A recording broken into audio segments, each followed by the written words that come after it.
Preview.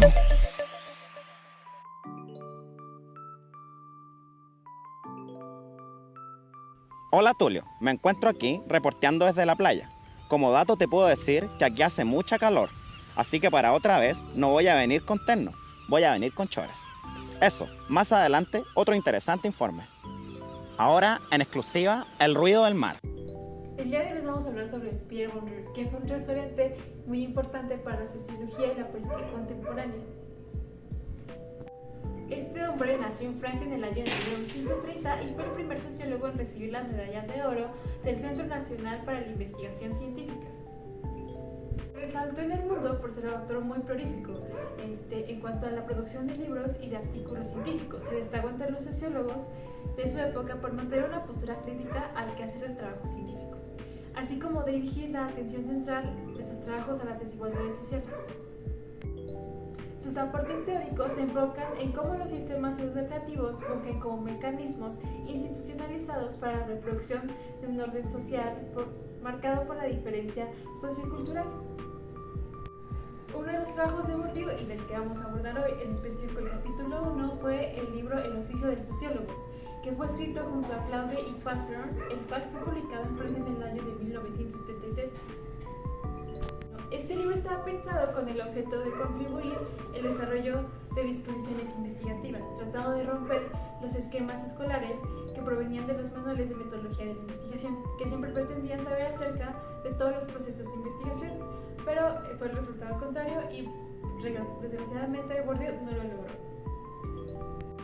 Una de las primeras cosas a aprender es sobre el oficio del sociólogo mismo en tanto a la práctica científica. Bourdieu y su equipo, de forma exclusiva de los sociólogos formados en la disciplina sociológica, excluyendo y minimizando todas las demás formaciones científicas. Por el título de la obra podría pensarse que sí, pero nada más lejos de eso. Para la perspectiva bourdiana, un sociólogo es todo científico que está interesado en investigar fenómenos sociales, ya sean políticos, educativos, económicos, culturales, de médicos, artistas o matemáticos, interesados en la misma de su disciplina o de las maneras de cómo practican, que son siempre sociales y también pueden ser considerados como sociólogos. En el prólogo nos presentan 4 temas a tratar. La reflexión metodológica, en la cual los autores entienden que la reflexión epistemológica debe darse en el interior del proceso de investigación. Esto quiere decir que se debe contribuir a una lógica científica del conocimiento de la verdad. Esta debe ser refutada o verificada. Esto tiene que ver con la noción de la vigilancia epistemológica, pero antes de que esta se nos presente la interpretación de la frase, restituir la fuerza heurística de los conceptos. Como el segundo subtema, esta trata sobre la idea de restituir la fuerza heurística de los conceptos, el cual se la relaciona con la enseñanza de la investigación. Nos presenta un principio de una práctica profesional y a la vez proporcionar los instrumentos adecuados para un tratamiento sociológico del objeto y una disposición activa. Con esto se pretende reflexionar sobre los conceptos fundamentales, una visión crítica, cuestionarlos para otorgarles un valor que deje de ser neutral. Esto está pensado para crear dinamismo y que sean capaces de romper con estructuras de pensamientos canónicos. Nuestro tercer subtema es la vigilancia epistemológica, lo cual vincula la idea de restitución de la fuerza heurística de los conceptos, y por otra parte, esta tiene que ver con la coherencia teórica que guarda el investigador con su propia línea de pensamiento. Esta vigilancia permite captar la lógica del error para contribuir luego a la lógica de la verdad, como polémica contra el error. Estas siempre serán relativas y plausibles. Este también se vincula con la capacidad de transportar conceptos, métodos de trabajo de investigación, el cual, al ser arrancados de su contexto original, puede adquirir nuevos usos. La vigilancia epistemológica debe ser constante, con el cual el uso de técnicas, conceptos de un examen continuo sobre las condiciones y su límite de validez. Por último, tenemos el riesgo del reforzamiento de la vigilancia epistemológica, el cual no genera el problema si se entiende como una búsqueda transmutable de rigores relativos y específicos, siempre y cuando el científico no deje de ser coherente. Con esto llegamos al primer capítulo, titulado La ruptura. Esta consiste en alejar de la ciencia la influencia de las nociones comunes, de manera de lograr la objetivación de las técnicas de investigación. Para ello es preciso realizar una crítica lógica y lexológica del lenguaje común, con el objeto de elaborar y reelaborar controladamente las nociones científicas. El aporte de la estadística es insoslayable para la labor, con tanto el análisis estadístico desgarra las extremas relaciones que se entrejen continuamente con la experiencia. Ahora, la práctica científica supone una ruptura con las prenociones del sentido común, por el hecho de que el descubrimiento científico no se reduce nunca a una simple lectura de lo real, sino a romper con lo real y con las configuraciones que éste propone a la percepción. Con ello vamos a interpretar el siguiente postulado. Una investigación seria conduce a reunir lo que vulgarmente se separa o a distinguir lo que vulgarmente se confunde. Este postulado quiere decir que existe una ruptura con el saber vulgar y espontáneo y sus premoniciones erradas. La idea tiene que ver con romper con las relaciones más aparentes y familiares para hacer surgir un nuevo sistema de relaciones entre los elementos y así fundar el conocimiento abstracto y científicamente avalado. Los problemas que plantea el lenguaje en la práctica de la investigación surgen por el hecho de que el lenguaje común encierra en su vocabulario y en su sintaxis una filosofía petrificada de lo social.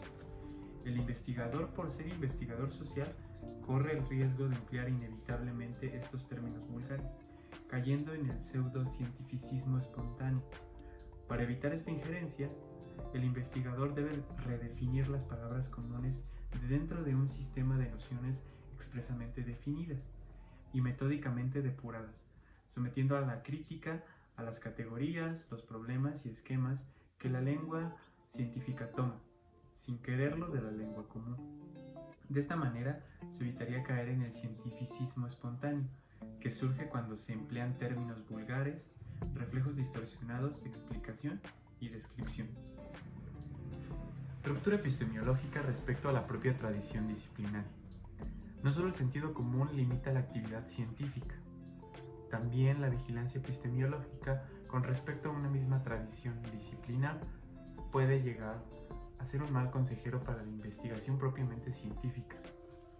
La palabra tradición supone una valoración despectiva para los autores, que se relaciona con el encasillamiento y la ortodoxia estática.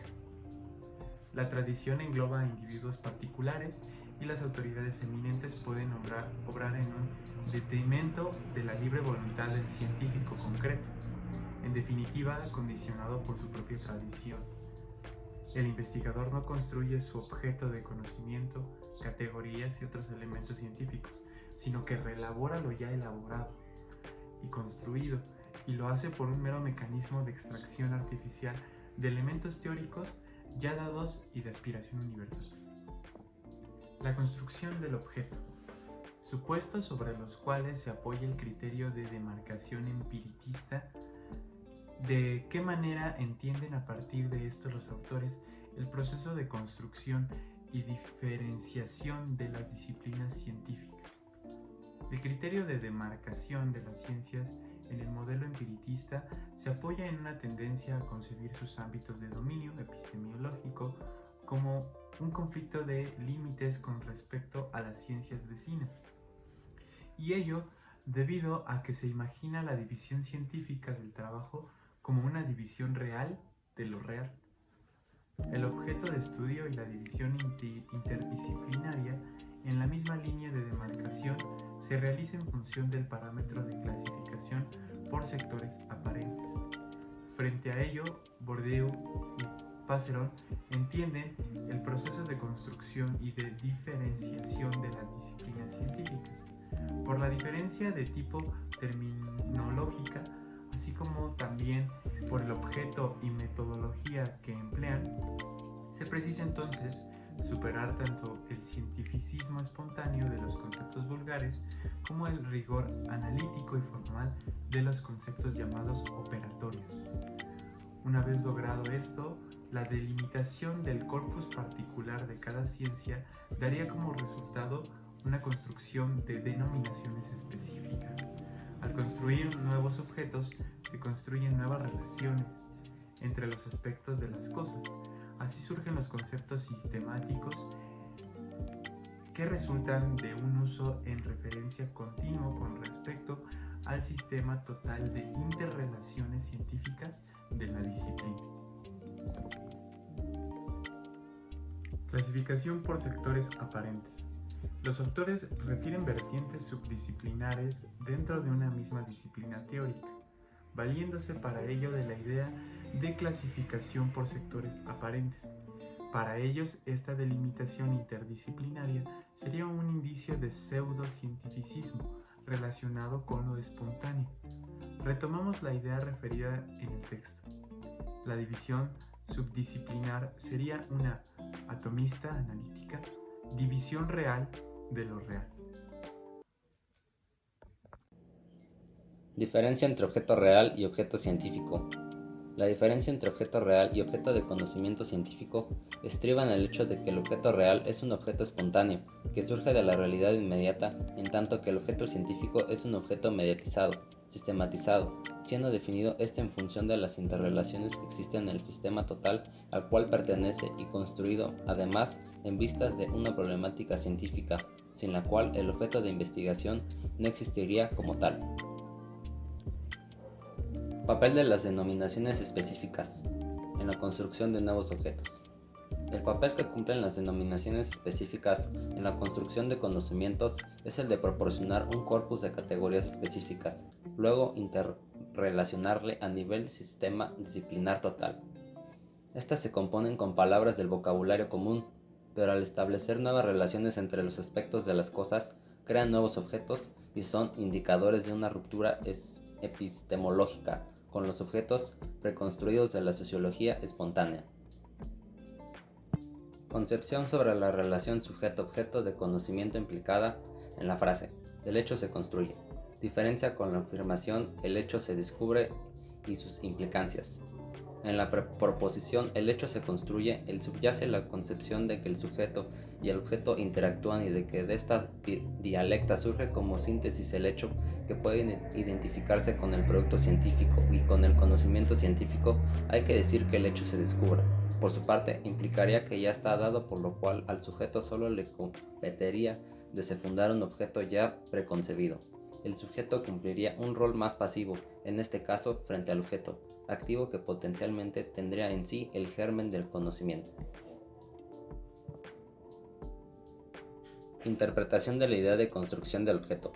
A partir de la afirmación, solo a condición de que se interrogue sus consecuencias metodológicas consecuentes.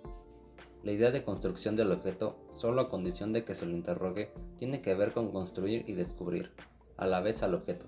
Desde el punto de vista metodológico, estas ideas se relacionan con la teoría de Bachelard del obstáculo epistemológico y con su idea referida anteriormente. También con la idea de romper con la falsa dicotomía neutralidad axiológica, neutralidad metodológica, haciendo de ambas una dupla metodológica en el proceso de interrogación del objeto. Indudablemente, el papel del científico debe ser activo e indagador, caracteres fundamentales en este caso.